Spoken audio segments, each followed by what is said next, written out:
జాతీయ కాంగ్రెస్ పార్టీ అధ్యక్షుడు మల్లికార్జున్ ఖర్గే గారు కుల వివక్షతకు గురైండు. ఉత్తరాఖండ్లో రామ్లీలా మైదానంలో మల్లికార్జున్ ఖర్గే గారు మాట్లాడి వెళ్ళిపోయిన తర్వాత పసుపు నీళ్ళతో శుభ్రం చేసిండు. ఈడు అంటరానోడు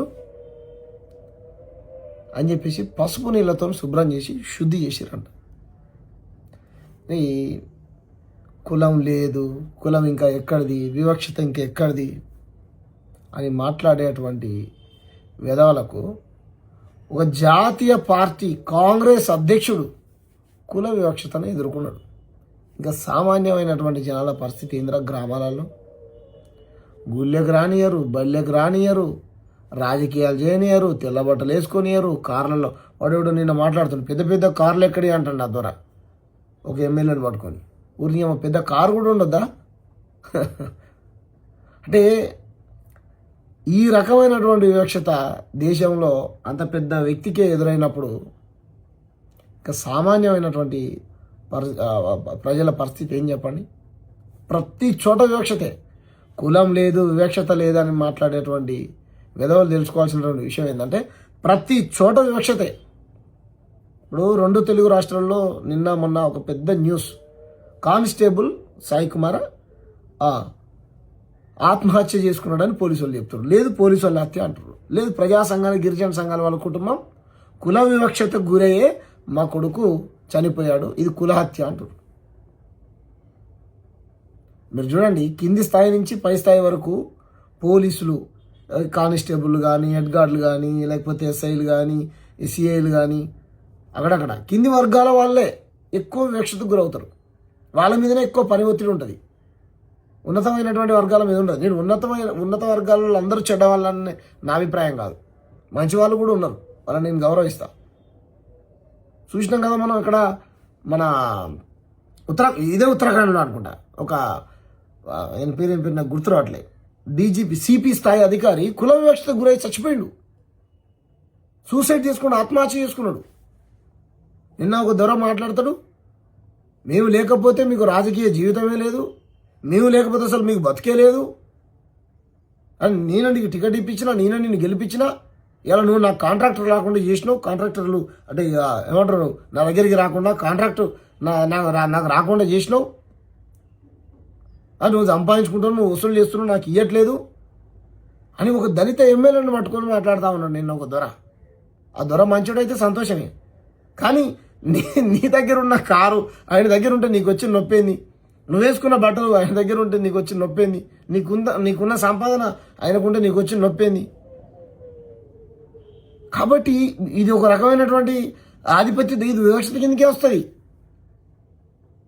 అంటే ఉంటే దొరలే ఉండాలనా? కింది వర్గాల వాళ్ళు ఉండొద్దా? నేను ఫ్లైట్ ఎందుకు ఎక్కినావు, నడుచుకుంటా పోమాటమేమో.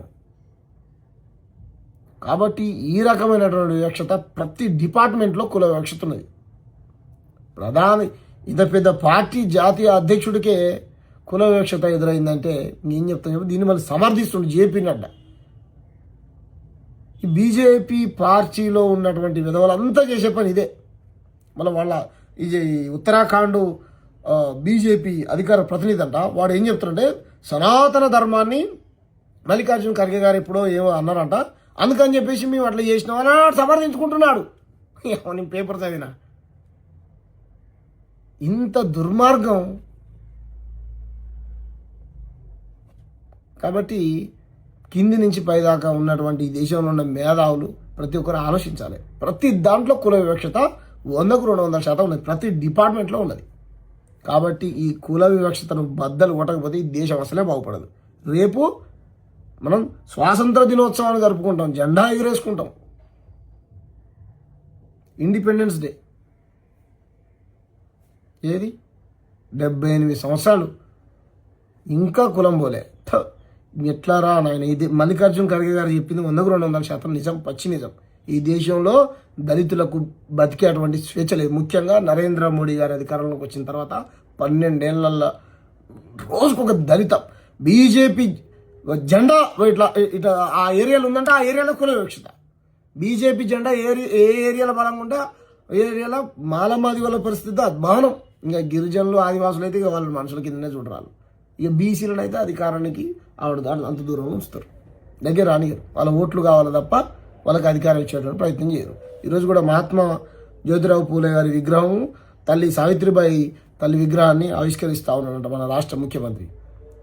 కానీ ముఖ్యమంత్రి పదవి ఇయ్యడంట. అది ఏం చెప్తారు అనుకున్నారు ఇప్పుడు మీరు?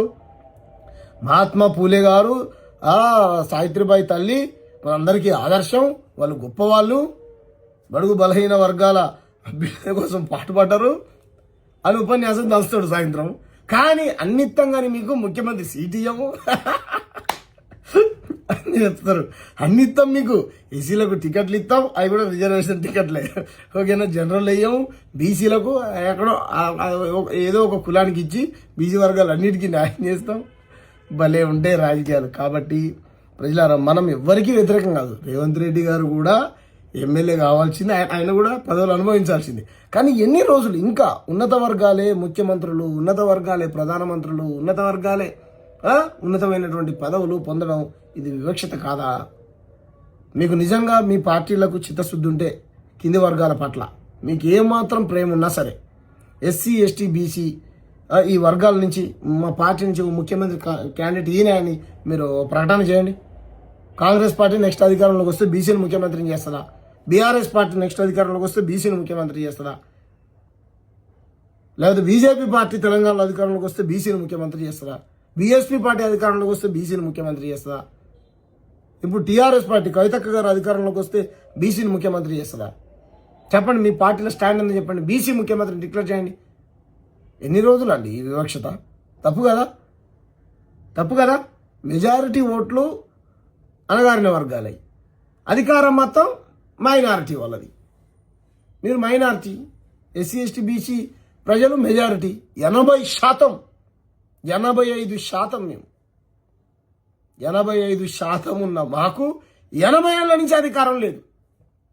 ఆ తండ్రి బాబాసాహెబ్ అంబేద్కర్ పుణ్యాన ఎస్సీ ఎస్టీ రిజర్వేషన్ సీట్లు ఉన్నాయి కాబట్టి అందులో గెలుస్తున్నాం తప్ప జనరల్ సీట్లలో పోటీ చేసి గెలిచేటువంటి ప్రసక్తే లేదు. ఎవరో మోతుపల్లి నరసింహులు గారు లాంటి వాళ్ళు ఎవరో ఒకరు గెలిచారు తప్ప గెలవలేరు. కులం ఈ దేశంలో వాడు మన కులవాడు కాదురా, ఆడు కిందోడు, మనం ఎందుకు ఓటేయాలి అనే అటువంటి భావనలు ప్రజలు ఉన్నారు. ఆ భావజాలాన్ని బీజేపీ కాంగ్రెస్ దేశవ్యాప్తంగా నూరిపోస్తూ ఉన్నది. ఈ రెండు ఆధిపత్య పార్టీలు, వీటిని ఓడించండి. అంటే మల్లికార్జున ఖర్గే గారికి జరిగినటువంటి వివక్షత ఆయన దళితుడు కాబట్టి జరిగింది, దాంట్లో అనుమానమేం లేదు. 100కు 200% ఈ దేశంలో దళితులకు బతికేటువంటి స్వేచ్ఛ స్వతంత్రాలు లేవు. ఈ దేశం మూలవాసులది, మాది, బహుజనులది ఈ దేశం. కాబట్టి ప్రజలారా అర్థం చేసుకోండి.